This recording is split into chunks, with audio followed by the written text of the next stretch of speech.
बिस्मिल्लाहिर्रहमानिर्रहीम। अस्सलाम वालेकुम। क्या हाल चाल है आप सबके। उम्मीद करती हूँ अल्लाह ताला के करम से आप सब ठीक ठाक होंगे। मैं हूँ शुमाइला और वेलकम करती हूँ आपको अपने चैनल कुक विद शुमाइला में।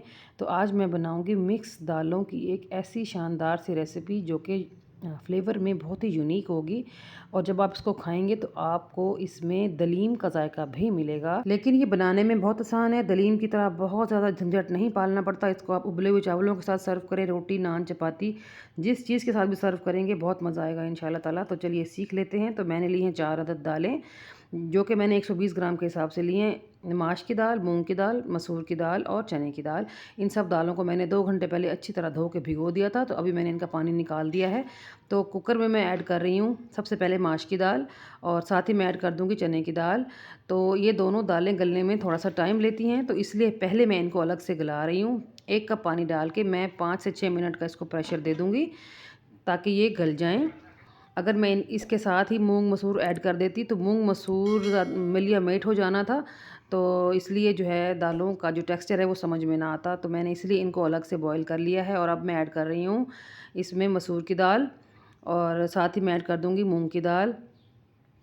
और अब यहाँ पर मैं तकरीबन 3 से 4 मिनट का प्रेशर दूँगी, ज़्यादा प्रेशर नहीं देना क्योंकि ये दोनों दालें बहुत कम वक्त में गल जाती हैं। तो थोड़ा सा पानी ऐड कर देंगे तकरीबन 1.5 कप के बराबर और दोबारा से इसको प्रेशर लगा के गला लेंगे। साथ ही मैंने थोड़ी सी हल्दी डाल दी थी ताकि दालों में कलर अच्छा सा आ जाए। मिक्स करने के बाद इसको लगाएंगे प्रेशर। चलें जी, प्रेशर लगा देते हैं और 3 से 4 मिनट के बाद मैंने खोला है तो देखिए कलर भी अच्छा सा आ गया है और सारी दालें एक जैसी लग रही हैं, यकजान सी। और अब एक काम और करेंगे। तो पैन में मैंने डाला है आधा कप के बराबर कुकिंग ऑयल। स्टार्ट में आपने आधा कप ही इस्तेमाल करना है क्योंकि दालों में जितना भी ऑयल डालें वो नज़र नहीं आता। तो मसाले के लिए कम तेल का इस्तेमाल ही कीजिएगा। तो कुछ खड़े मसाले मैंने इसमें ऐड कर दिए हैं, जिसमें था ज़ीरा, कुछ हरी इलायचियाँ थी 2-3, एक मोटी इलायची थी और 2-3 टुकड़े थे दालचीनी के। जब ये क्रैकल हो जाएंगे तो मैं इसमें डाल दूँगी प्याज, जो कि मैंने चॉप की है चॉपर में। तो प्याज को चॉप इसलिए किया है ताकि मसाला अच्छा सा फाइन सा बने। तो प्याज को ब्राउन कर लेंगे, ज़्यादा डार्क ब्राउन भी नहीं करेंगे। तो जब प्याज हल्की सी ब्राउन होने लगे तो फिर यहाँ पर मैं ऐड कर दूँगी अदरक लहसुन का पेस्ट। 1 टेबलस्पून के बराबर मैंने इसमें ऐड कर दिया है अदरक लहसुन का पेस्ट। और अब यहाँ मैं अदरक लहसुन के पेस्ट को भूनूंगी जब तक कि इसका कच्चापन ना चला जाए। और साथ ही मैंने लिए थे 2 टमाटर मीडियम साइज़ के और उनको मैंने जग में डाल के ब्लेंड कर लिया था, उनकी प्यूरी बना ली थी ताकि उनके छिलके वगैरह नज़र ना आए। तो वो यहाँ पर मैं ऐड कर दूँगी। और फ्लेम जो है वो हमारा हाई नहीं रहेगा, यहाँ पर हमारे फ्लेम को जो है वो हमने मीडियम ही रखना है ताकि मसाले की भुनाई अच्छे से हो सके। यहाँ पर कुछ पाउडर मसाले ऐड करेंगे। 1 चम्मच नमक डाल रही हूँ, यहाँ पे ज़रूरत इस्तेमाल कर लें। 1 टीस्पून लाल मिर्च का पाउडर डाल दिया है। 1/4 टीस्पून हल्दी डाल दी है और 1 टीस्पून मैंने इसमें ज़ीरे का पाउडर डाल दिया है और 1 टीस्पून मैंने इसमें डाल दिया है धनिया पाउडर। और बस इतने मसाले ही जाएंगे हमारी दाल में, क्योंकि हमने खड़े मसाले ऐड किए हैं। खड़े मसाले ऐड करने का मतलब ये होता है कि गरम मसाले का फ्लेवर आ जाए लेकिन कलर ख़राब नहीं होता। खड़े मसाले डालने से गरम मसाला डालेंगे तो जो मसाले का रंग है वो थोड़ा सा ब्लैक की तरफ चला जाता है। थोड़ी सी हरी मिर्च डाल के मैंने भून लिया था और यहाँ पर मैं अपनी उबली हुई दालें ऐड कर दूँगी। तो ये देखें कितनी ज़बरदस्त सी लुक है हमारी दालों की। तो यहाँ हम इसको अच्छी तरह मिक्स करेंगे। कम से कम भी आपको 3 से 4 मिनट मुसलसल चम्मच हिलाना पड़ेगा मसालों को और दालों को यकजान करने के लिए। अगर आप चाहो तो माश की दाल को थोड़ा सा बढ़ाया जा सकता है, जैसा कि मैंने बाकी दालें 120 ग्राम ली हैं तो आप माश की दाल को 200 ग्राम तक ले सकते हैं, कोई इशू नहीं है। इसमें दाल में एक लेसपन आएगा और बहुत फ्लेवरफुल लगेगी।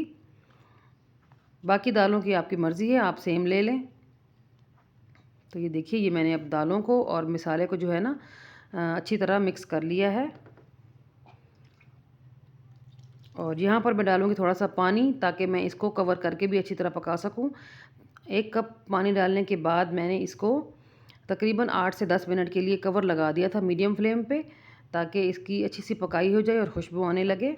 तो कवर लगा दिया है मैंने। अब 8 से 10 मिनट ये पकेगा तो फिर मैं इसका कवर हटाऊँगी। ये देखिए कलर कितना प्यारा सा दिख रहा है दालों का।